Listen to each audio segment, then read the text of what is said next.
Ni matangazo ya Dira ya Dunia kutoka idhaa ya Kiswahili ya BBC. Naitwa Karorobi. Hujambo na karibu, na mimi ni Sarafina Robi.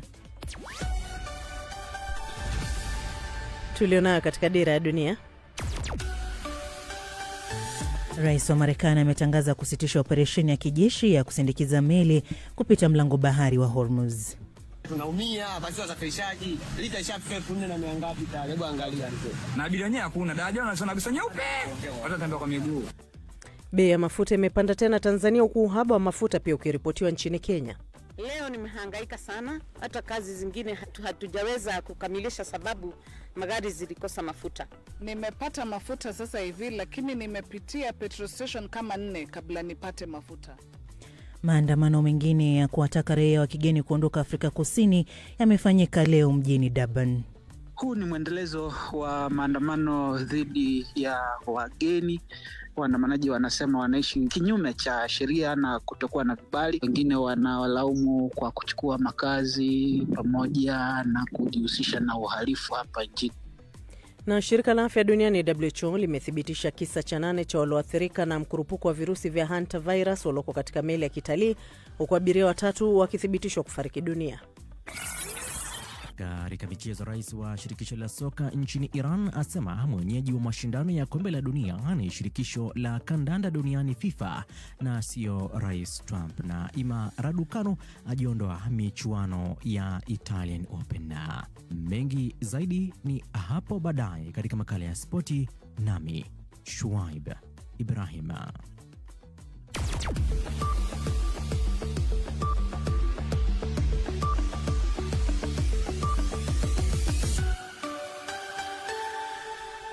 Kwanza ni taarifa ya habari za dunia ukisomewa nami Victor Kenani. Waziri mkuu wa Pakistan amesema kuna kasi katika mazungumzo ambayo nchi yake inasaidia kuyapatanisha kuhusu makubaliano ya kumaliza vita kati ya Marekani na Iran. Zaidi na Phyllis Mote. Shehbaz Sharif alikuwa akizungumza baada ya Rais Trump kusimamisha ulinzi wa kijeshi kwa meli za kibiashara kupitia mlango wa bahari wa Hormuz ambao ulianza Jumatatu. Rais Trump alisema hatua hiyo ilikusudiwa kuona kama makubaliano yanaweza kufikiwa na Iran. Katika maoni yake ya hivi karibuni, Rais Trump ameonya tena kwamba mashambulizi ya mabomu yataanza tena kwa kiwango cha juu zaidi ikiwa Iran haitakubali makubaliano. Kikosi cha walinzi wa mapinduzi cha Iran kimesema kwamba usafiri salama utahakikishwa kupitia mlango huo ikiwa vitisho vya Marekani vitakoma na taratibu mpya kuwekwa. Shirika la habari la taifa la Lebanon limesema kwamba watu 6 wameuawa katika wimbi la hivi karibuni la mashambulizi ya anga ya Israel katika maeneo ya mashariki na kusini mwa nchi hiyo. Licha ya kusitishwa kwa mapigano kulikotangazwa, jeshi la Israel limeendelea kufanya mashambulizi dhidi ya kile inachosema ni malengo ya Hezbollah, huku pia kukiwa na mapigano kati ya vikosi vya Israel na wapiganaji wa Hezbollah kusini mwa nchi hiyo. Marekani inasukuma kufikiwa kwa makubaliano kati ya serikali ya Israel na Lebanon katika mchakato ambao Hezbollah hadi sasa imeukataa. Bei za mafuta zimeshuka na masoko ya hisa ya kimataifa yamepanda kufuatia ripoti kwamba Marekani na Iran wako karibu kufikia makubaliano ya kumaliza vita. Mafuta ghafi ya Brent yameshuka hadi chini ya $100 kwa pipa. Bei zimeshuka zikibadilika kwa kasi tangu kuanza kwa vita vya Marekani na Israel dhidi ya Iran, huku Marekani na Iran zikizuia kupita kwa meli katika mlango wa bahari wa Hormuz. Wakati huo huo, mashirika ya ndege yamepunguza safari 13,000 duniani kote hadi sasa kufikia mwezi huu, huku bei za mafuta ya ndege zikipanda kwa kasi. Wachambuzi wanasema kupunguzwa huko ni sawa na karibu viti milioni 2 vya abiria. Unaendelea kusikiliza taarifa ya habari kutoka idhaa ya Kiswahili ya BBC. Shirika la afya duniani WHO limethibitisha kisa cha 4 cha virusi vya hantavirus ndani ya meli ya kitalii iliyo katikati ya mlipuko hatari wa ugonjwa huo. Pia wamethibitisha kwamba vinaweza kuambukizwa kati ya binadamu. Zaidi na Saif Abdallah. Mtu huyo raia wa Uswizi anapatiwa matibabu mjini Zurich. Wengine wako njiani kuelekea Uholanzi. Abiria 3 wamefariki. Serikali ya Uhispania inasema waliobaki ndani ya meli hawana dalili za ugonjwa. Imetoa ruhusa kwa meli hiyo kutia nanga katika visiwa vya Kanari ambapo watafanyiwa uchunguzi. Raia wa Uhispania watahamishwa hadi Madrid huku wengine wakirudishwa katika nchi zao. Lakini rais wa visiwa vya Kanari amesema hata ruhusu meli hiyo kutia nanga huko. Ukraine imeishtumu Urusi kwa kukiuka usitishaji wa mapigano wa upande mmoja uliotangazwa na Rais Zelensky kwa kuzindua wimbi jipya la mashambulizi ya droni katika miji kadhaa. Maafisa wanasema mwanamke aliyekuwa akisafiri ndani ya gari aliuawa katika eneo la Sumi na majengo kadhaa yaliharibiwa katika mji wa Kharkiv. Ukraine hapo awali ilisema usitishaji wa mapigano ungeanza kuanzia saa 6 usiku Jumatano, lakini Urusi haikuthibitisha itazingatia makubaliano hayo. Urusi inasema inapanga kutekeleza usitishaji wake wa mapigano wa siku 2 kuanzia Ijumaa, ukihusisha gwaride la siku ya ushindi katika mji mkuu wa Urusi, Moscow. Na Thailand imesema itaongeza uangalizi wa tabia za watalii baada ya mfululizo wa matukio yanayohusisha wageni waliokamatwa wakifanya ngono hadharani, ikionya kwamba yameharibu taswira ya nchi hiyo na yanapingana na utamaduni wake. Ofisi ya waziri mkuu wa nchi hiyo imesema wageni wanaonyesha tabia zisizofaa, ikiwa ni pamoja na matumizi ya dawa haramu za kulevya, watakabiliwa na mashtaka. Ahadi hiyo ilifuatia tukio la Jumatatu huko Phuket ambapo wanandoa walikamatwa wakifanya tendo la ngono ndani ya tuktuk katika eneo maarufu la watalii. Wanandoa hao, mwanaume Mhispania na mwanamke kutoka Peru, wamefukuzwa nchini humo. Hii ni BBC. Taarifa ya habari za dunia imesoma kwako na Victor Kenani. Matangazo ya Dira ya Dunia yanasikika kupitia Abud FM na Radio 1 kule Tanzania, Voice of Karamoja na Voice of Muhabura nchini Uganda, Milele FM na Mwenedu FM nchini Kenya. Ukiwa Jamhuri ya Kidemokrasia ya Kongo ni Radio Muungano Beni na Lizadil Radio. Kwenye tovuti yetu, ukurasa wetu wa Facebook na YouTube ni BBC News Swahili. Watangazaji wako jioni hii ni mimi Sarafina Robi na mwenzangu ni Karo Robi. Karibu Karo. Asante Sarafina. Msikilizaji, tunaanza na mzozo wa Mashariki ya Kati ambako waziri mkuu wa Pakistan amesema mazungumzo ambayo nchi yake ni mpatanishi kati ya Marekani na Iran yamepiga hatua, lakini waziri wa mambo ya nje wa Iran Abbas Araghchi amesema Iran itakubali tu makubaliano ya haki na ya kina katika mazungumzo na Marekani yanayolenga kumaliza vita vinavyoendelea Mashariki ya Kati. Hayo yanajiri huku Rais wa Marekani Donald Trump akitangaza kusitisha operesheni ya kijeshi ya kuzilinda na kuzisindikiza meli kupita mlango bahari wa Hormuz. Elizabeth Kazibure na taarifa zaidi. Rais wa Marekani Donald Trump ametangaza kusitishwa kwa muda kwa operesheni ya kijeshi ya kusindikiza meli kupitia mlango wa bahari wa Hormuz, hatua inayolenga kutoa nafasi kwa mazungumzo ya amani kati ya Marekani na Iran. Operesheni hiyo inayojulikana kama Project Freedom ilianza rasmi siku ya Jumatatu, lakini sasa imesimamishwa kwa muda mfupi kufuatia kile kilichoelezwa kuwa maendeleo makubwa katika juhudi za kidiplomasia. Tangazo hilo linakuja wakati hali ya usalama katika njia hiyo muhimu ya kimkakati ikiendelea kuwa tete. Kampuni moja ya usafirishaji majini kutoka Ufaransa imethibitisha kuwa meli yake ilishambuliwa siku ya Jumanne ilipokuwa ikipitia eneo hilo, tukio lililosababisha majeruhi kwa wafanyakazi na uharibifu mkubwa wa chombo hicho. Vyombo vya habari vya serikali ya Iran vimemshutumu Rais Donald Trump kwa kile walichodai ni jaribio la kuficha kushindwa kwa operesheni hiyo ya kijeshi. Hata hivyo, Rais Trump amesisitiza kuwa licha ya kusitishwa kwa operesheni hiyo ya kusindikiza meli, vikwazo na mzingiro dhidi ya bandari za Iran vitaendelea kutekelezwa kikamilifu. Kupitia ujumbe aliouchapisha kwenye mitandao ya kijamii, Rais Trump amesema kuwa uamuzi huo umefikiwa kwa pamoja ili kutoa fursa ya kukamilisha na hatimaye kusaini makubaliano ya amani, huku akiongeza kuwa usalama wa eneo hilo utaendelea kufuatiliwa kwa karibu. Rais Donald Trump anaeleza hisia zake kuhusiana na mazungumzo ya amani na tabia za Iran.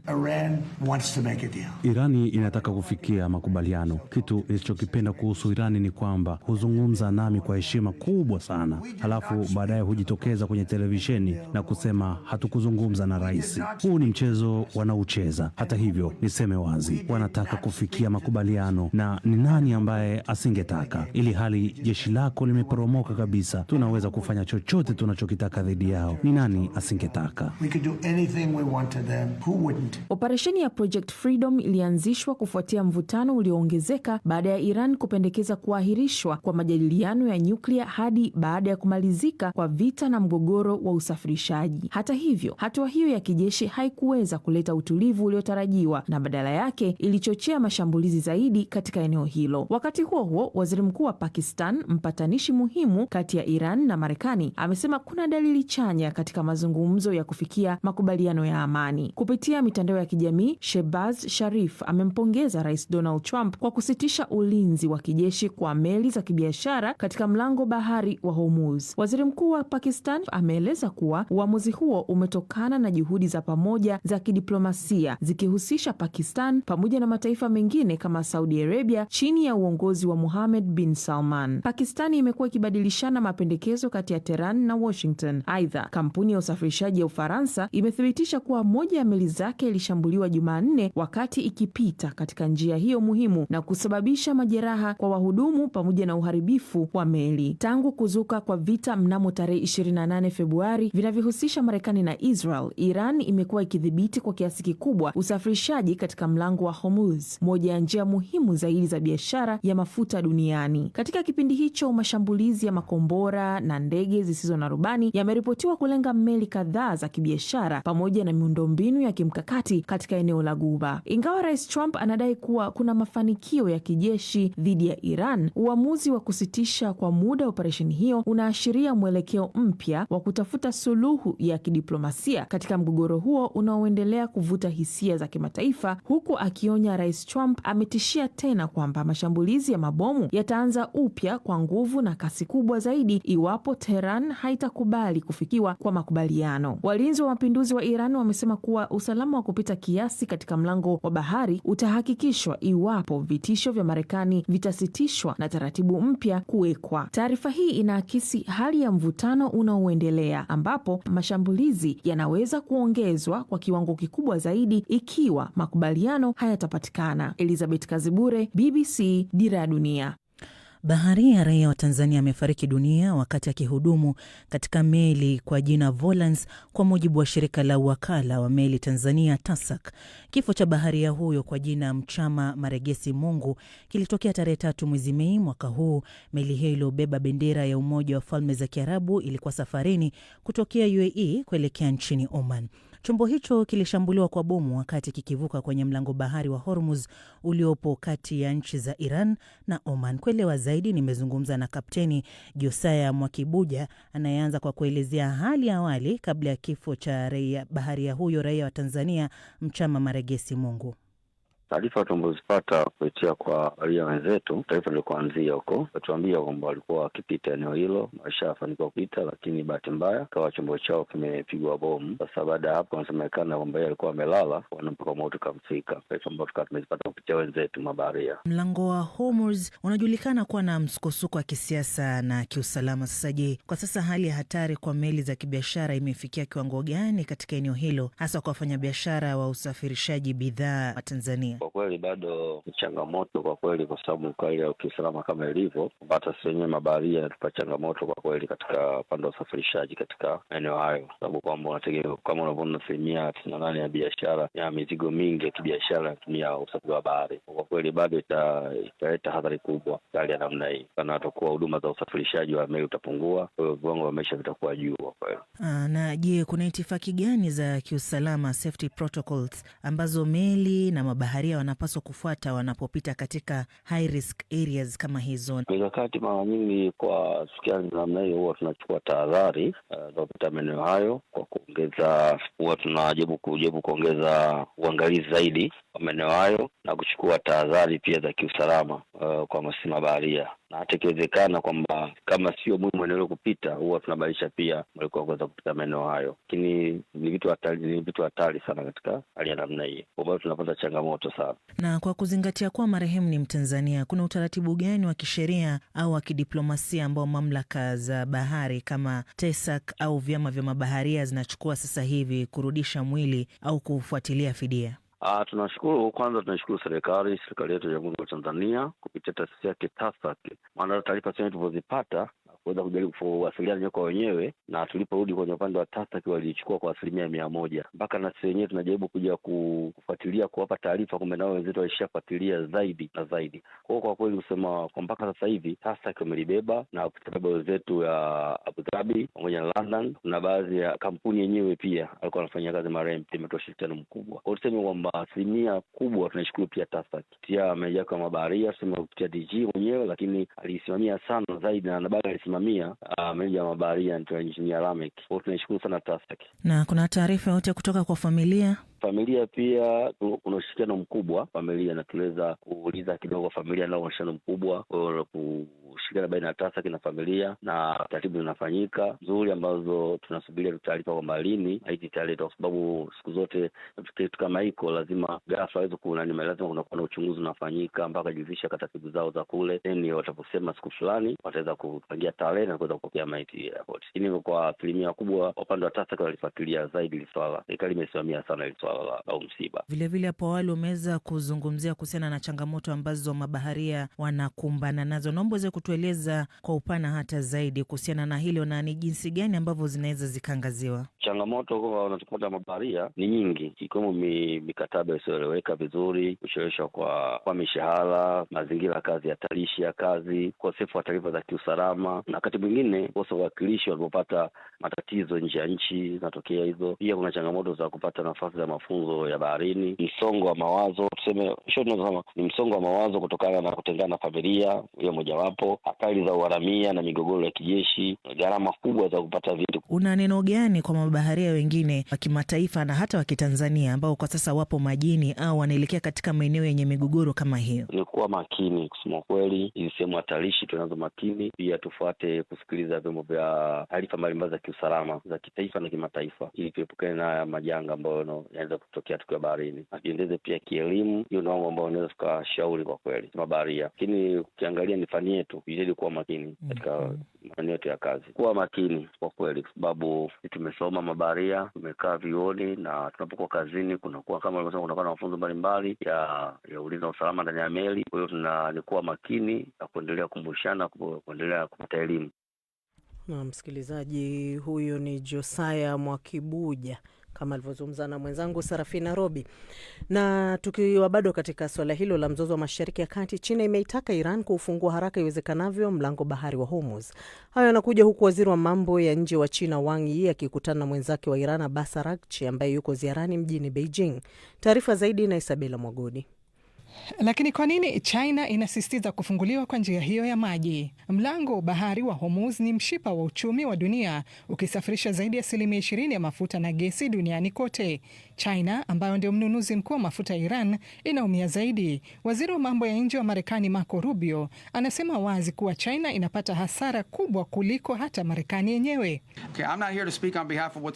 Sipo hapa kuzungumza kwa niaba ya kile chenye manufaa kwa Uchina, lakini jambo hili liko wazi. China ni uchumi unaotegemea mauzo ya nje, wanategemea nchi nyingine kununua kutoka kwao.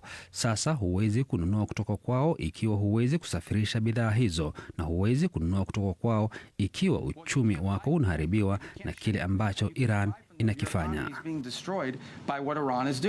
Hata hivyo, China inacheza karata mbili. Kwa upande mmoja, Wang Yi amepongeza ahadi ya Iran ya kutotengeneza silaha za nyuklia, sharti kuu la Rais Donald Trump. Lakini kwa upande mwingine, China inatetea haki ya Iran kutumia nishati ya nyuklia kwa malengo ya amani. Waziri wa mambo ya nje wa Marekani Marco Rubio ametangaza kuwa operesheni ya kijeshi iliyopewa jina la Operation Epic Fury imekamilika baada ya kufikia malengo yake. Lakini Rubio ana ujumbe mzito kwa Iran kupitia kwa China.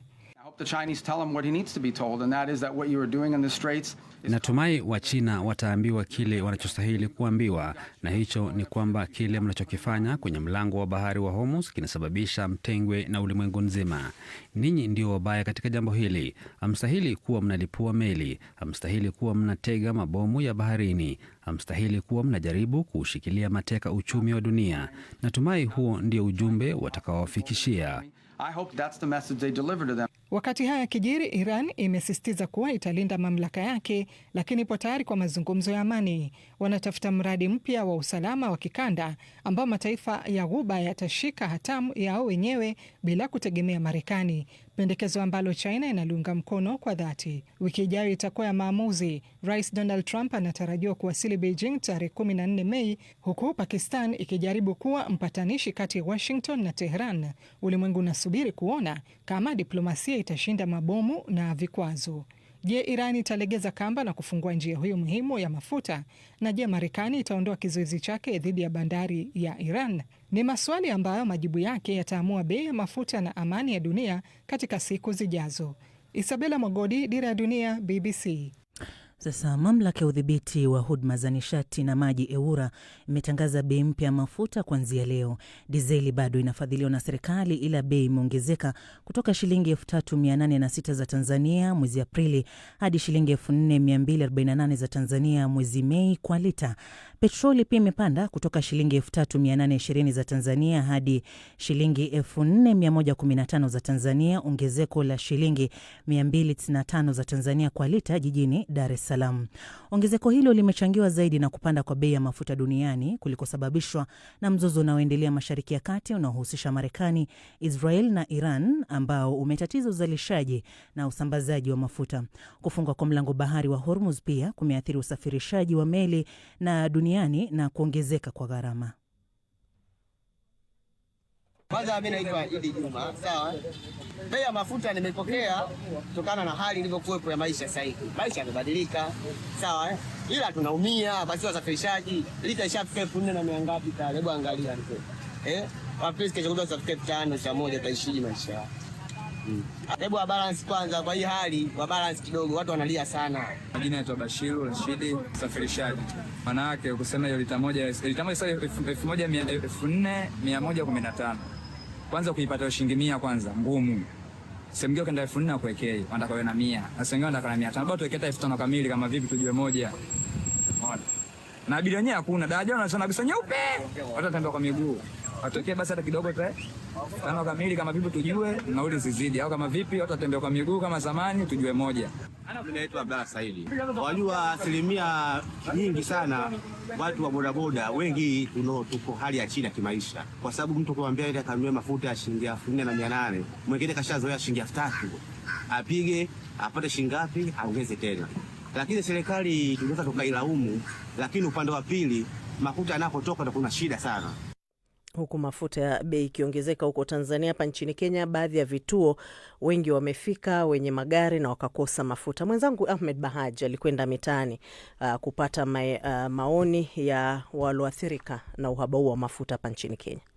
Tumezunguka katika zaidi ya vituo 5 vya kusambaza mafuta hapa jijini Nairobi, na katika kila kituo tulichofika aidha hakuna mafuta ama kwengineko tulishuhudia foleni ndefu za magari huku wakiuziwa mafuta hayo kwa mgao. Baadhi yao wamelalamika kweli kuhusiana na kutatizika kwa shughuli zao za kila siku kufuatia uhaba wa mafuta. Leo nimehangaika sana, hata sio mimi peke yangu, hata kazi zingine hatujaweza kukamilisha sababu magari zilikosa mafuta. Nimepata mafuta sasa hivi, lakini nimepitia petrol station kama 4 kabla nipate mafuta. Kwa hivyo ni shida kubwa sana. Waathiriwa wakubwa wa uhaba huu wa mafuta hapa jijini Nairobi hii leo walikuwa ni wafanyabiashara, haswa katika sekta ya uchukuzi wa umma. Kuna wale wa bodaboda, teksi na hata zile gari za abiria. Hebu tuzungumze na baadhi yao waliopiga foleni hapo kwa muda mrefu kwa ajili ya kupata mafuta japo kidogo. Bro, niambie, umehangaika kwa kiasi gani leo kupata mafuta? Leo kutoka asubuhi nimetoka kwa nyumba nikaenda kwa petrol station ile side ya Udhiru. Hakukuwa na mafuta, Wayakiwe kutoka huko juu mpaka Westland. Hizo petrol station zote hazijakuwa na mafuta. Nimepata mafuta hapa Westland, na tena tulikuwa tunaambiwa tusichukue mingi kama ya 300. So unapata leo kama the whole day kazi unafanya mingi ni kutafuta mafuta. Mafuta imekuwa shida, hasa kwa si watu wa kufanya biashara. Unapata unaenda kidogo, unaenda hivi, unatafuta mafuta, kwenda kwa client wako kidogo, unaenda unakosa na kusumbua. Kisha mara ya pili price imepanda sana, inatusumbua. Tuliambiwa kuna mafuta iko, mafuta hakuna kabisa. Heri watuambie tu kweli, maana yake sisi kama wanabodaboda biashara iko chini kabisa, maana yake hakuna mafuta kabisa. Changamoto hii ya uhaba wa mafuta hapa nchini Kenya inajiri ikiwa ni siku chache tu baada ya serikali kutangaza kuwa Kenya haina tatizo la mafuta. Waliahidi kwamba Kenya haitaathirika kwa upande wa mafuta kutokana na ule mzozo wa kimataifa wa Iran na Marekani, wakisema kwamba tuna mafuta ya kutosha. Finding the shortage of the fuel when we were about to get the price increase every 14th of the month, we now see that the queue has started again before even the 14th of the month. Ukosefu huu wa mafuta ulioshuhudiwa hapa jijini Nairobi hii leo umewahangaisha abiria wengi. Baadhi yao walikwama wakiwachwa katika njia panda baada ya kutatizika kwa shughuli za usafiri. Initially fare ilikuwa 100 shillings, but saa hii tumeweza kuiongeza mpaka 120. Wamelalamika, hata sasa hivi wanalalamika tu, wanakuja kidogo kidogo, margins zao imepungua. So wanasema tunawafinya, mshahara wao pia wakubali wao kuongeza hiyo 20. So tunajaribu kueleza tu kwa njia ile ambayo hawataona tumewanyang'anya, yani hawataona tumeumiza sana, at least tuweze kuwa na a weighing balance. Bila shaka biashara ya mafuta ndio uti wa mgongo wa shughuli nyingi za uchumi nchini Kenya, na kukosekana kwake ni changamoto kubwa. Ahmed Bahaj, BBC Nairobi. Msikilizaji, sijui kwenu hali iko vipi? Unaweza kututumia maoni yako kupitia ukurasa wetu wa Facebook BBC News Swahili, kama alivyofanya hapa Jafari Kopo wa Moshi, Tanzania. Anasema mafuta ni kila kitu katika swala zima la uchumi, maana yanagusa kila kona. Said Makusanya anasema Trump, malizeni vita, vinaathiri uchumi wa dunia. Naye Mabere Malale wa Mgodini namba 5 Nzega, Tabora, Tanzania, anasema Afrika inaonja joto kali kwa kupandishwa kwa bei ya mafuta. Huku Dennis Nyamuhanga anasema tuko pamoja kutoka Migori, Kenya. Asante sana, na unaendelea kututumia ujumbe wako msikilizaji. Tukipata nafasi nyingine bila shaka tutayasoma maoni hayo baadaye, lakini kwa sasa nadhani kuelekeze kwake Shwaib Ibrahim viwanjani na spoti.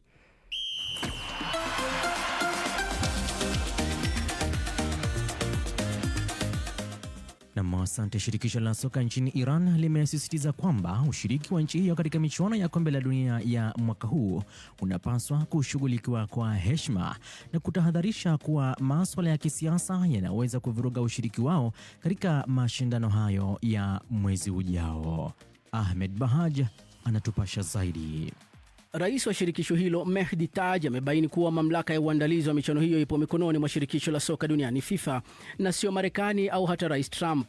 Matamshi haya yanajiri huku kukiwa na sintofahamu inayoongezeka kuhusu iwapo maafisa na wachezaji wa Iran wataruhusiwa kusafiri kwa uhuru kutokana na mvutano na uendelea wa kisiasa unaohusisha Iran, Marekani na Israel. Sintofahamu hiyo iliongezeka wiki iliyopita wakati Taj na wawakilishi wengine wa soka nchini Iran walipozuiliwa kuingia nchini Canada walipokuwa njiani kuelekea katika kongamano la shirikisho la soka duniani FIFA lililofanyika katika mji wa Vancouver nchini Canada. Mamlaka nchini humo ziliripotiwa kufuta visa ya Taj katikati ya safari yao ya ndege kutokana na madai ya uhusiano wake katika kikosi cha walinzi wa mapinduzi ya Kiislamu cha Iran ambacho kimetambuliwa kama kundi la kigaidi na Canada na Marekani. Ujumbe wa Iran uliamua kurejea nyumbani ukielezea tukio hilo kama kukosa heshima. Taj, ambaye hapo awali alishikilia nyadhifa ya juu ndani ya kikosi hicho, ametoa wito kwa FIFA kutoa uhakikisho wa kwamba maafisa wa Iran hawatakabiliwa na unyanyasaji kama huo wakati wa kombe la dunia. Alisisitiza kwamba heshima kwa taasisi za kitaifa za Iran, hasa kikosi cha IRGC, ni muhimu mno na kuhakikisha ushiriki mzuri wa Iran katika michuano hiyo ambayo itafanyika nchini Marekani, Canada na Mexico mwezi Juni.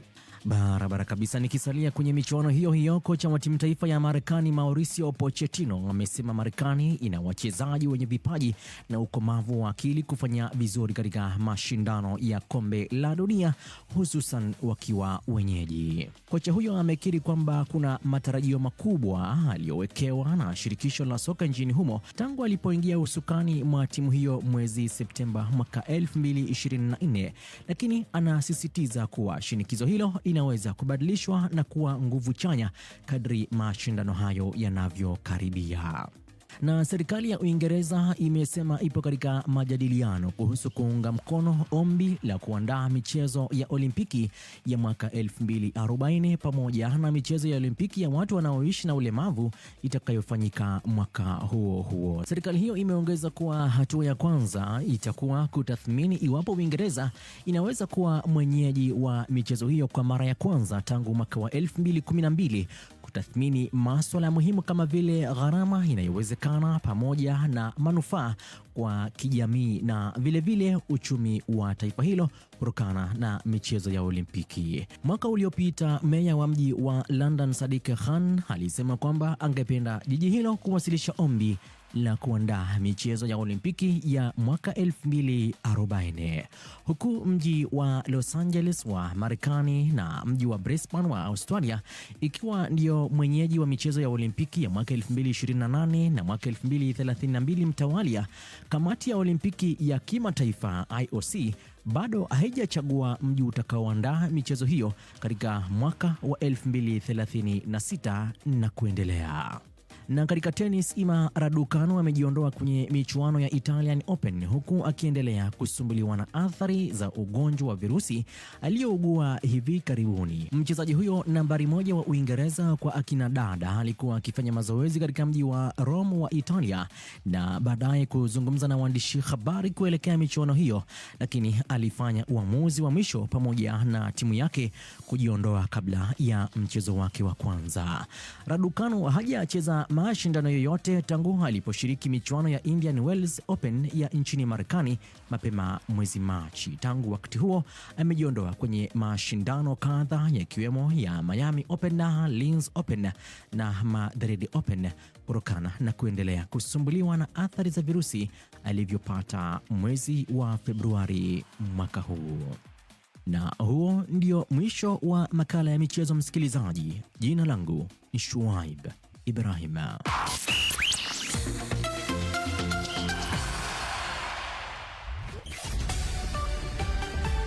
Saa 1 usiku Afrika Mashariki. Taarifa kuu leo jioni kwenye Dira ya Dunia. Rais wa Marekani ametangaza kusitisha operesheni ya kijeshi ya kusindikiza meli kupita mlango bahari wa Hormuz. Bei ya mafuta imepanda tena Tanzania, huku uhaba wa mafuta ukiripotiwa nchini Kenya. Maandamano mengine ya kuwataka raia wa kigeni kuondoka Afrika Kusini yamefanyika leo mjini Durban. Hii ni BBC.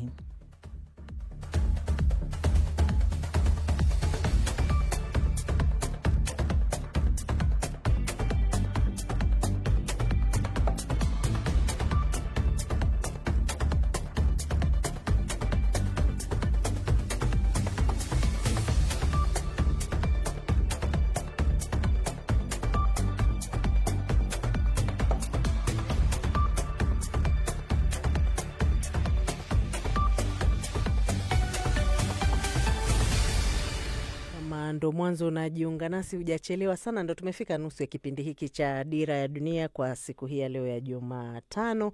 Matangazo ambayo unaweza kuyategea sikio kupitia redio shirika mbalimbali kanda ya Afrika Mashariki na kanda ya Maziwa Makuu yapo kwenye FM, tovuti yetu, ukurasa wetu wa Facebook na ukurasa wetu wa YouTube BBC News Swahili. Kama anavyofanya hapa Isaya Sambo, Mpendamani, Nicolas Baba Furola, Sefania Matonyi, Frank Shayo na Buchumi Jacob pamoja na Humphrey Masi ambao wako nasi kwenye matangazo haya kupitia ukurasa wetu wa Facebook. Maandamano ya kupinga uhamiaji haramu yanatarajiwa kufanyika tena leo mjini Durban. Maandamano ya hivi karibuni zaidi katika msururu wa maandamano kote nchini Afrika Kusini ambayo yamezua wasiwasi miongoni mwa mataifa mengine ya Afrika kuhusu kuongezeka kwa hisia za chuki dhidi ya wageni. Nimezungumza na mchambuzi wa masuala ya kusini mwa Afrika Nixon Katembo aloko Johannesburg kufahamu zaidi kuhusu maandamano hayo ya hivi punde. Huu ni mwendelezo wa maandamano dhidi ya kile kinachotajwa kuwa wageni wanaoishi hapa nchini Afrika Kusini. Waandamanaji wanasema wanaishi kinyume cha sheria na kutokuwa na vibali, na wengine wanawalaumu kwa kuchukua makazi pamoja na kujihusisha na uhalifu hapa nchini. Sasa hayo ndio malalamishi haswa kutoka kwa waandamanaji. Mataifa kadhaa ya Afrika ambao ndio wanaonekana kuwa walengo wakubwa wa haya maandamano ya kuwapinga wageni tayari yameanza kuchukua mikakati ya kuwarejesha raia wao nchini. Nigeria juzi tumeona wakisema kwamba zaidi ya raia 130 wamejisajili wakitaka kurejea nyumbani kwa hiari. Ghana na hata Zambia na hata Kenya kwa kiasi fulani wamejaribu pia kutafuta juhudi za kidiplomasia kuweza kushughulikia hili. Lakini hali hii inahatarisha vipi uhusiano wa kidiplomasia wa Afrika Kusini na mataifa mengine ya Afrika? Uhusiano naweza kusema kwamba kisiasa upo imara, sababu Afrika Kusini ni mshirika wa kibiashara wa mataifa mengi ya kusini mwa jangwa la Sahara.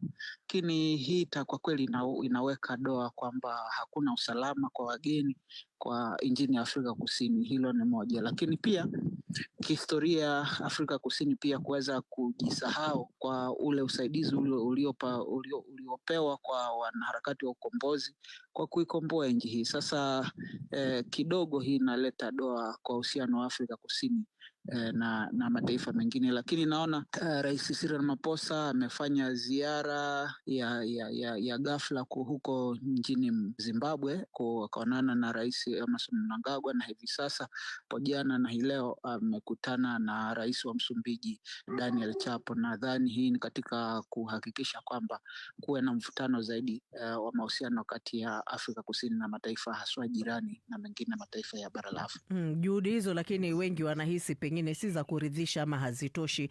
Inaonekana kwamba serikali ya Afrika Kusini haichukui hatua kali dhidi ya wale ambao haya si maandamano ya umma ya kawaida tu, ni chuki dhidi ya wageni, chuki dhidi ya Waafrika wenzao, na serikali inaonekana kidogo kama msimamo wake si mkali jinsi mataifa mengine yanatarajia yaone. Hii imechukulika vipi ndani ya Afrika Kusini yenyewe? Pia hatua za serikali zinatokana na hali yoko ya kisiasa humu nchini. Kumbuka serikali ya Afrika Kusini inaelekea kwenye uchaguzi wa serikali za mitaa mnamo tarehe 4 mwezi Novemba mwaka huu, na serikali imeonekana kulichukulia swala hili na kulivalia njuga kutokana na ushawishi wa kisiasa pamoja na wanaoandamana pamoja ni wapiga kura.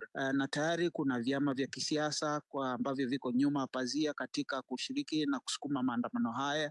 Kwa mfano chama cha Action SA kiongozwa na meya wa zamani wa mji wa Johannesburg Herman Mashaba, na kuna kile chama cha Patriotic Alliance ambacho kinaongozwa na waziri wa michezo Gayton Mackenzie, pamoja na vile vyama vingine kama Konto Wesizwe ambavyo vinaunga mkono chini maandamano haya. Kwa hivyo serikali kidogo inaliona jambo hili shingo upande, kwa maana kuwa hawa ambao wanaandamana na kuelezea hisia zao ni wale ambao watakaoelekea kupiga kura. Na tayari kumbuka serikali iko chini ya uongozi wa serikali ya mseto wa vyama vingi, na kila mtu anahakikisha kwamba anapata kura za kutosha, na kile chama ambacho kinaonekana kupinga haswa maandamano haya ni chama cha EFF kikiongozwa na Julius Malema, na tayari kimeanza kulengwa katika kampeni za uchaguzi. Kwa hivyo msimamo wa serikali kutolivalia njuga swala hili, mimi naona kwangu ni swala la kisiasa kuliko swala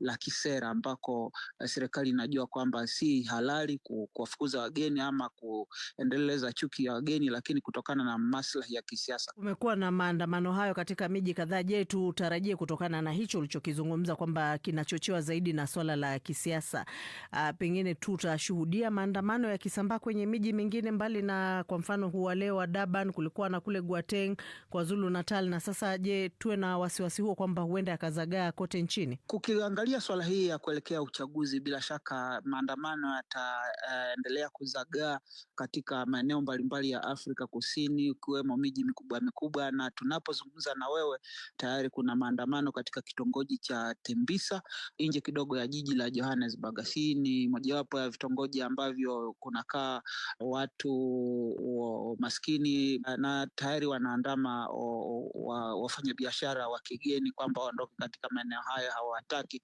wanataka kuchukua biashara zao. Sasa hii ni swala ambalo litaendelea kushuhudiwa katika siku zijazo. Huyo ni Nixon Katembo, mchambuzi akizungumza na mwenzangu Caro Robi. Kando na hayo ni kwamba shirika la afya duniani limesema mtu wa 8 ambaye amekumbwa na mkurupuko wa hantavirus ameondolewa katika meli ya kitalii iliyokumbwa na mkurupuko wa virusi hivyo ambavyo tayari vimesababisha vifo, na kwamba mtu huyo kwa sasa anatibiwa nchini Uswizi. Zaidi na Halima Nyanza. People with families, with lives, with people waiting for us at home. Ni mmoja ya abiria walio katika meli ya kifahari MV Hondias, Jack Rosmarin, akielezea hali na hofu anayokumbana nayo kwa sasa. I normally wouldn't make a video like this, but I feel like I need to say something, so I wrote. Kwa hali ya kawaida nisingeweza kuweka video kama hii, lakini nahisi nahitaji kusema kitu, hivyo nimeandika vitu vichache. Kwa sasa niko ndani ya meli na kile kinachoendelea hivi sasa ni hali halisi kwetu sote, na si tu hadithi. Hatutengenezi vichwa vya habari, lakini sisi ni watu wenye familia na maisha. Kuna watu wanatusubiri nyumbani, Hatuna uhakika, na hicho ndicho kigumu zaidi. Tunachokitaka kwa sasa ni kujisikia tuko salama, uwazi na kuweza kufika nyumbani. Kwa hiyo ukiona habari kuhusu hili, kumbuka tu kuna watu wanapambana na hali hii, na hili si jambo linalotokea mbali, limetutokea sisi sasa hivi. Wakati abiria huyu akiwa hana matumaini na hali yake ya baadaye, abiria waliogunduliwa na maambukizo walitolewa melini na kupelekwa nchini Holland kwa ajili ya matibabu, nchi ambayo meli hiyo imesajiliwa. Waziri wa afya wa Hispania, Monica Garcia, amethibitisha kuwa raia wa Uingereza mwenye umri wa miaka 56 aliyeondolewa katika meli hiyo na kulazwa hospitali ni daktari katika meli hiyo ya kifahari na kwamba kwa sasa anaendelea vizuri.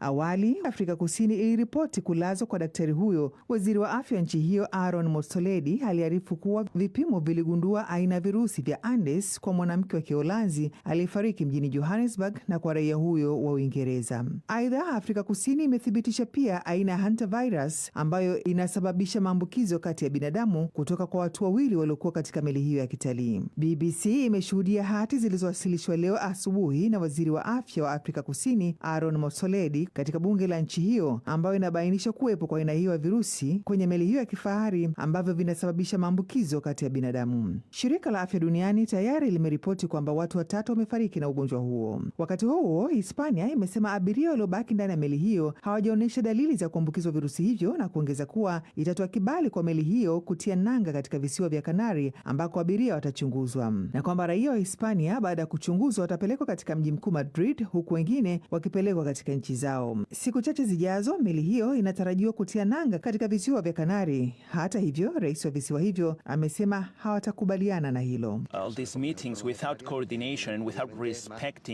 Mikutano yote hii bila ya uratibu, bila ya kuheshimu serikali ya visiwa vya Kanari haileti furaha kwa watu. Shirika la Afya Duniani badala ya kuomba usaidizi kutoka Hispania, wanapaswa pia kuomba usaidizi kwa Cape Verde. Hata hivyo, kwa upande wake, waziri wa mambo ya ndani wa Hispania, Fernando Grande Marlaska, amesema nchi yake ina kila sababu kisheria na maadili kuisaidia meli hiyo, hususan raia wa Hispania ambao ni miongoni mwa abiria walio ndani ya meli. Serikali ya Uholanzi pia imewataja watu 3 walioondolewa katika meli hiyo leo asubuhi katika visiwa vya Cape Verde ni raia kutoka Uingereza, Ujerumani na Holland. Meli ya MV Hondias ilianza safari yake nchini Argentina Aprili mosi ikiwa na abiria na wafanyakazi karibu 150. Halima Nyanza, Dira ya Dunia. Huku Uingereza, vyama vya kisiasa katika Scotland, Wales pamoja na England vinanadi sera zao mwisho kwa wapiga kura kabla ya msururu wa uchaguzi ambao unatarajiwa kuanza hapo kesho Alhamisi, ambazo huenda zikawa na umuhimu mkubwa katika nyanja ya kisiasa kote Uingereza, kama anavyoarifu Robert Kipto.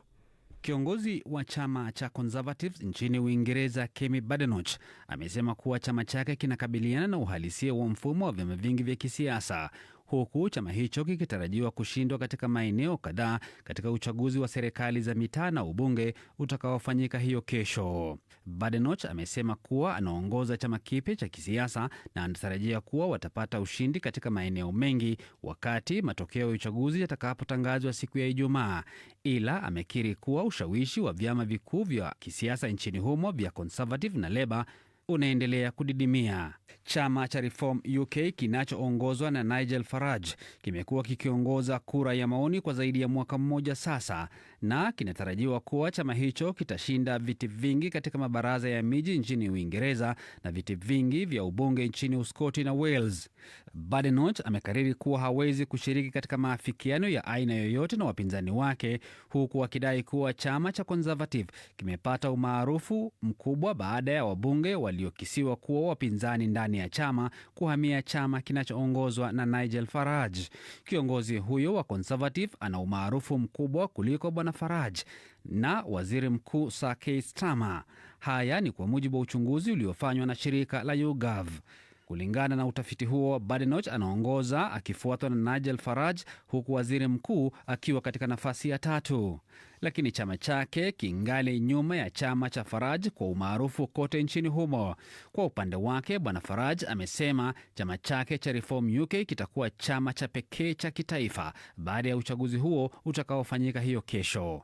Akiongea na waandishi wa habari mjini London mapema hii leo, Farage amesema njia ya pekee ya kuondoa serikali ya sasa na waziri mkuu ambaye sio mzalendo ni kwa raia wa nchi hiyo kujitokeza kwa wingi na kwenda kupiga kura. Farage amesema kuwa matokeo ya uchaguzi huu huenda yakasababisha kuondolewa kwa Keir Starmer kama waziri mkuu ifikiapo mwezi wa 6 mwaka huu. Na msikilizaji, na kwenye taarifa ya tanzia ni kwa mfanyabiashara tajiri na mashuhuri wa vyombo vya habari na mwanzilishi wa shirika la habari la CNN, Ted Turner amefariki dunia akiwa na umri wa miaka 87. Shirika lake lilibadilisha sura ya utangazaji wa habari kutoa matangazo ya saa 24 kila siku. Himaya yake ilipanuka na kujumuisha idhaa ya michezo ya TNT, mtandao wa katuni na sinema ya Turner Classic na ununuzi wake wa kampuni ya MGM.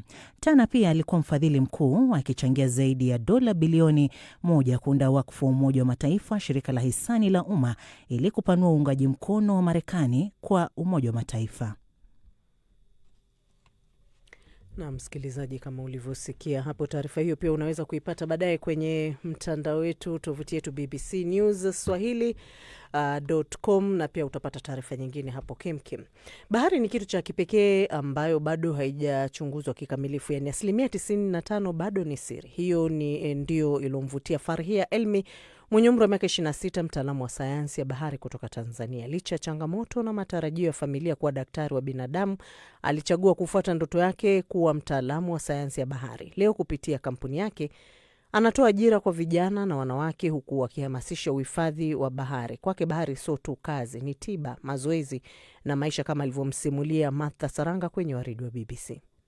Nadhani bahari ni kitu cha kipekee sana, ni kitu ambacho watu wengi hawakiangalii. Tunayo, lakini watu wengi wamechukulia kwamba ni kitu cha kawaida. Na mimi nadhani hulka yangu mimi ni mdadisi sana. Napenda kujua kwa nini kitu kipo hapa, kwa nini kiwe hivi. Kwa hiyo nadhani bahari imenipa fursa kubwa sana. Kwa hiyo nilikuwa nasoma, nachukua kitabu hiki, nachukua kile. Kwa hiyo nikakutana na sentence inasema kwamba 95% ya bahari ni unexplored, yani haijawahi kuangaliwa. Sasa mimi hapa nikawa interested. Farhia, hizi video naziona hapa mtandaoni, unapiga mbizi katikati ya maji, unaandika. Hebu tueleze hii, tunaona kama vile unaandika, si unapanda. Naona hata watu wanakusemesha, wanakuuliza, gesi ikizimika, ilikuwaje siku ya kwanza? Actually, siku ya kwanza kabisa mimi kuogelea baharini sikwenda na gesi. Kwa tulikuwa tunatakiwa kukusanya, tulikuwa ni interns, ni kama ile kipindi cha field. Kwa nilivyokuwa nipo baharini, yani mara yangu ya kwanza kuvaa zile goggles zile kuangalia chini ya maji, mwalimu ilibidi aseme kwanza, angalieni, mkishamaliza mje sasa tufanye kazi, kwa sababu mimi nilikuwa yani nilishangazwa, sijai kuona vitu vizuri kama vile. Lakini pia sehemu yenyewe tulopelekwa sio kwamba ilikuwa ndo sehemu nzuri duniani kulingana na sehemu zingine zote nilizoona, lakini yani like for the first time kuona matumbawe, kuona nyasi bahari, vitu vyote, samaki chini ya maji. Kwa kweli it was like a dream. Na baada ya hiyo siku nikasema mimi nataka kujua kuogelea, nataka kuwa influencer kwenye mambo ya bahari. Babangu hakuchukuliani, kwanza aliona kwamba nishapotea. Nani ataniajiri, nitapata wapi kazi, nitaishije, nafanya vitu ambavyo havifanyiki Tanzania. Lakini kwa upande mwingine mamangu, unajua kina mama wana roho nzuri sana, alikuwa ana doubt lakini ananisupport. Lakini pia nadhani ilikuwa pia na mimi jukumu langu kuwaondolea ile hofu. Kwa vipi unakutana na changamoto kama mwanasayansi wa bahari wa kike na unazimudu vipi? Shawahi kwenda sehemu nikarudishwa na wavuvi. Tumefika kabisa kwa ajili ya kufanya training, kwenda kwenye maji. Nilikuwa tu kwa ajili ya kwenda kuwauliza hao maswali, mambo ya uvuvi na vitu kama hivyo. Lakini wao waliniambia sisi boti yetu haiwezi kupanda mwanamke. Nijisikia vibaya, siwezi kwanza kudanganya. Hapa ni mwanamke, haiwezi kupanda mwanamke. Na msikilizaji, sasa kando na hayo tuangazie mengine, ambapo Lucy John Bosco ni mwathirika wa ugonjwa wa sukari tangu utotoni. Anaelezea masaibu na changamoto za maisha yake na hamasisho kwa wanaougua ugonjwa huo. Ninaishi na aina ya kwanza ya kisukari. Niligundulika nikiwa na miaka 9 au 10, lakini marehemu mamangu siku zote alikuwa ananiambia kwamba nimezaliwa na kisukari. Lakini pia nina pumu. Changamoto ni nyingi sana, lakini changamoto kuu ni namna ambavyo jamii inatuchukulia. Mtu mwingine anaweza akaona ni rahisi sana kuishi na kisukari, ama ni rahisi sana kuishi na shida ya pumu, lakini sio rahisi. Na Ugumu wake unatokana kwamba mimi ndo ninaijua pindi sukari inapopanda, mimi ndo ninaijua pindi sukari inaposhuka. Endapo nitaanza kumwelezea mtu mwingine, mfano labda mwalimu shuleni ama mwajiri wangu kazini, inakuwa ngumu sana kunielewa. So matokeo yake mpaka unaanza kabisa kuzidiwa, ndio mtu anakuja kugundua kumbe huyu mtu alikuwa serious. Lakini changamoto nyingine ni sio kila mtu anajua namna ya kuishi na kisukari. Sio kila mtu anajua namna ya kuishi na asthma ama pumu. Na pia sio watu wanaotuzunguka wanajua namna ambavyo wanaweza wakatusaidia. Mfano, mimi nina mtoto ana miaka 6. Anajua nini cha kufanya, hasa pindi ambapo anagundua kwamba mama anaweza akapata hypoglycemia attack, kwa maana ya sukari kushuka sana. Na declare kusema kwamba kama asingekuwa mwanangu kunipa msaada wa haraka pindi sukari inaposhuka, labda hata nisingekuwepo hapa muda huu. Na kwangu mimi personally, my call for action ni kwanza kujitahidi kujielimisha zaidi namna ya kuishi na aina ya kwanza ya kisukari pasipo kupata athari zaidi, lakini pia kuwaelimisha wengine, jamii inayotuzunguka. Na sasa hivi kupitia taasisi yetu ya Dikoko tupo kwenye kampeni ya kujenga kituo cha taarifa, sanaa na elimu ya kisukari kwenye kijiji chetu ambacho kinaitwa Mkunya, kusini mwa Tanzania, kwenye wilaya ya Newala. Na haya yote ni kwa sababu ya zile changamoto ambazo personally nimezipitia. Ningependa kuwasisitiza wale wote wenye haya maradhi type 1 wenzangu, kama kuna type 2, type 3, watu wanaoishi na pumu, tujielimishe sisi wenyewe, tujipende sisi wenyewe, tujipe sapoti sisi wenyewe, tusijibague sisi wenyewe, na sisi tuwe chanzo ama chachu cha mabadiliko katika jamii zetu, hasa katika jamii ambayo haina kabisa uelewa kuhusiana na NCD.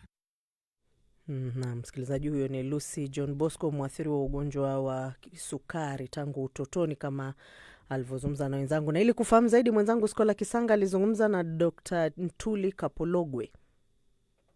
Kwa sasa magonjwa yasiyoambukiza yanazidi kuongezeka, na magonjwa haya kwa ukubwa yanatokana na kubadilisha mtindo wa maisha. Awali miaka kama 15 mpaka 20 na kurudi nyuma, ilikuwa inaonekana kama ni magonjwa ambayo ya watu wa magharibi, lakini sasa tunashuhudia ongezeko kubwa la magonjwa yasiyoambukiza kama shinikizo la juu la damu, kisukari, kansa na magonjwa mengine ambayo kwenye kundi hilo kama magonjwa yanayohusiana na afya ya akili.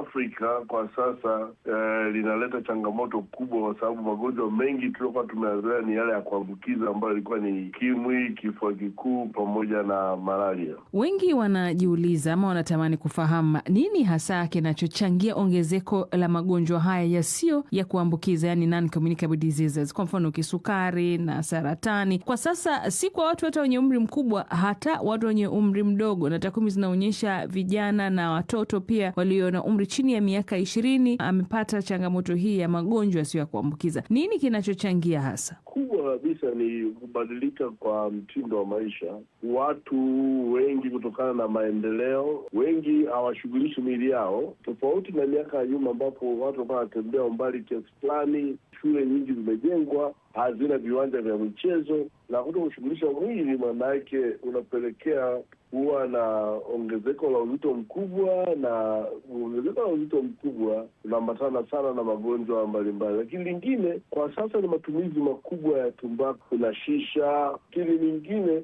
ni suala la matumizi ya pombe, hususan kwa rika vijana ambao ndio kwa kiwango kikubwa wana asilimia kubwa kwa bara la Afrika, na wenyewe matumizi ya pombe yanachangia kwa kiwango kikubwa. Na licha ya elimu ambayo imekuwa ikitolewa mara zote, na hata hapo umeweza kugusia baadhi ya vitu, nadhani hata mtu akisikiliza anaweza akachukua tahadhari, lakini mara nyingi watu hufika kutafuta matibabu, wanakuta ugonjwa ule ushafika hatua za mbali. Tuzungumzie kwa mfano saratani, ndio anagundua kwamba kumbe nina saratani, kumbe nina shinikizo la damu na magonjwa mengine yasiyo ya kuambukiza. Bado jamii jamii yetu kwa kiwango kikubwa wanakwenda hospitali baada ya kusikia dalili fulani ya kutokuwa kawaida katika mwili wake, lakini kutokana na mabadiliko ya magonjwa na epidemiolojia ya magonjwa, kwamba awali kuna magonjwa tulikuwa tunajua kwamba ni kuanzia watu wenye miaka 50 au 60 kwenda juu. Kwa sasa tunalazimika kufanya uchunguzi wa afya angalau mara moja kwa mwaka, ambapo unaweza kuangalia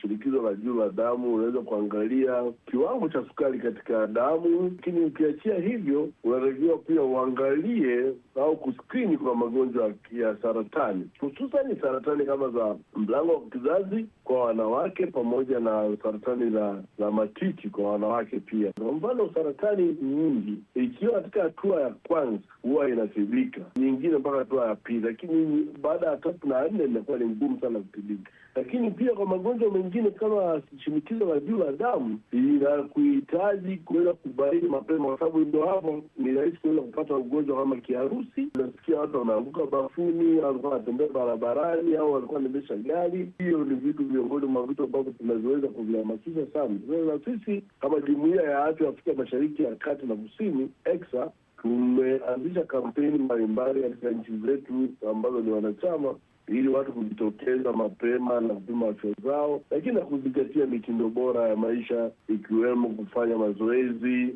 kuto kutumia tumbaku, kuto kutumia vileo na vitu kama hivyo ambavyo kwa kiwango kikubwa vinachangia sana ongezeko la magonjwa yasiyoambukiza. Tukisalia kwenye sekta ya afya, ni kwamba huduma za afya duniani zinazidi kupiga hatua. Sasa aina mpya ya dawa ya saratani inayodungwa, ambayo ni dawa inayouzwa zaidi duniani, inatolewa kwa maelfu ya wagonjwa kote nchini Uingereza. Hii inaweza kubadilisha muda mrefu wa matibabu kwa hadi 90%. Mwandishi wetu wa habari za afya Jim Reid ana maelezo zaidi, na taarifa yake inawasilishwa na Victor Kenani. Njia ambayo saratani inatibiwa imekuwa ikibadilika kwa kasi katika muda wa mwongo mmoja. Stephen Friend yuko hapa kwa ajili ya matibabu ya kinga mwili, yani immunotherapy ya saratani ya ngozi. Kabla ya sasa, dawa hiyo ilitolewa kwa njia ya mshipa, jambo ambalo lingewachukua muda wa saa 1 au zaidi kila mwezi. Sasa dawa hiyo inatolewa kama sindano na inachukua muda wa dakika chache tu. Nimekuwa nikitafakari kuhusu jambo hili. Safari ya kuja hapa ilikuwa na wasiwasi kidogo, lakini kila kitu kilienda vizuri kabisa. Wauguzi walikuwa mahodari na ilikuwa bila maumivu na yenye ufanisi. Na sasa kwa mchakato huu mpya, nafikiri inaondoa msongo mkubwa wa mawazo. Ni kama kupata chanjo ya COVID, haina tofauti yoyote. Dawa anayopata Stephen, Keytruda, hufanya kazi kwa kusaidia mfumo wake wa kinga kutambua seli za saratani ili iweze kuzishambulia kwa urahisi zaidi. Ni matibabu ya 3 ya aina yake ambayo sasa yanaweza kutolewa kama sindano ya haraka na rahisi kwenye huduma ya kitaifa ya afya NHS. Inalenga kuwatibu maelfu ya wagonjwa wa aina nyingi zaidi za saratani, ikiwa ni pamoja na ya matiti na ya vifuko vya mayai. Kuna takriban watu 14,000 kwa mwaka wanaopata matibabu haya, na kwa sasa wote inabidi waje hospitalini na kukaa muda mrefu kupata dawa kupitia mshipa. Ikiwa tunaweza kufanya hivi kwa muda mfupi zaidi, kwanza kabisa inatoa nafasi katika vitengo vyetu vya kemia, na pili inamaanisha tunaweza kuanza kufikiria kutoa matibabu karibu zaidi na nyumbani, ili tuweze kuhamasisha matibabu kwenye jamii na mbali na hospitali. Toleo jipya la dawa hiyo ya kudungwa litapatikana kote nchini Uingereza. Bei ambayo NHS inalipa ni siri, lakini inaeleweka kuwa karibu na kiwango cha matibabu ya zamani ya kutumia mshipa. Na msikilizaji, umeyapata hayo kupitia ripoti hiyo iliyofanywa na Victor Kenani, na kushauri kwamba baadaye unaweza kutembelea tovuti yetu bbcnewswahili.com kwa taarifa kemkem. Hapo kuna moja ya Trump aonya mashambulizi dhidi ya Iran yatarejea kwa nguvu zaidi iwapo hakutokuwa na makubaliano ya amani. Lakini kuna taarifa kuhusu operesheni ya Marekani dhidi ya Iran yasitishwa kwa ombi la Pakistan. Je, Iran kuishambulia UAE kumeiweka Pakistan katika njia panda? Ni miongoni mwa taarifa hizo ambazo zimepewa kipaumbele hapo. Lakini kuna pomboa kujitoa mhanga wanaodaiwa kutumiwa na Iran kutega mabomu ya majini Mtanzania afariki baada ya meli kushambuliwa mlango bahari wa Hormuz ni miongoni pia ambazo zimepewa kipaumbele kwenye tovuti yetu. Lakini kama wewe ni mpenzi wa spoti, kuna taarifa hapo kuhusu Arsenal yatinga fainali Ulaya baada ya miaka 20, na wasikia wenyewe huku mashabiki wakisema wanaelekea Budapest, sijui ndo kutaka kukua kunachezwa hizo fainali ama vipi. Lakini hicho kidogo ninachokijua kuhusu spoti basi pia kimefafanuliwa zaidi hapo kwenye tovuti yetu bbcswahili.com. na kuna zile za Ruto kupendekeza ujenzi wa kiwanda cha kusafisha mafuta Tanga, Tanzania. Ni taarifa ambazo tulizipatia uzito siku 2-3 zilizopita. Lakini kama ilikupita basi hujachelewa sana, kwa sababu kwenye tovuti yetu bbcswahili.com taarifa hiyo basi ipo hapo, unaweza kuisoma kuelewa zaidi kuhusu mradi huo wa bomba hilo la kusafirisha mafuta linahusiana na lipi. Lakini napata pia fursa ya kusoma maoni yako msikilizaji uliotutumia kupitia ukurasa wetu wa Facebook BBC News Swahili. Hapa namuona Sehewa Ivan Mganga akiwa kule anasema yeye anaitwa Ivan Mganga Chalinze, ako Dodoma, Tanzania. James Ferdinand Barigi naye anasema matangazo ya Dira ya Dunia, nimeshukuru kwa leo. Zabron Blimbila anatupata vizuri akiwa kule Nyanda za Juu Kusini, Njombe. Nikushukuru pia vile vile. Robo Mchina fundi unasema meli wataalamu wa afya waendelee kuichunguza ili kudhibiti mripuko huo wa virusi. Hamisi Nyonyo Mnyausi, balozi wa Wagogo akiwa kwa Ruhimba, Dodoma, asante sana kwa kuwa nasi katika matangazo haya. Lakini msikilizaji, kufikia hapo basi naona tena muda ushatupatia kisogo. Hadi hapo kesho panapo majaliwa utakuwa nasi kwenye matangazo mengine ya Dira ya Dunia Radio, lakini kuna matangazo ya Dira ya Dunia TV yatakaletwa kwako na mtangazaji kinara Ron Clifford Iti, timu hapo saa 3 jioni. Kwa niaba ya Isabella Mwagodi na vile vile David Nzau, Robert Kipto, Victor Kenani, mwenzangu Serafina Robi, mimi ni Karo Robi, tukushukuru sana. Hadi hapo kesho, kwa heri.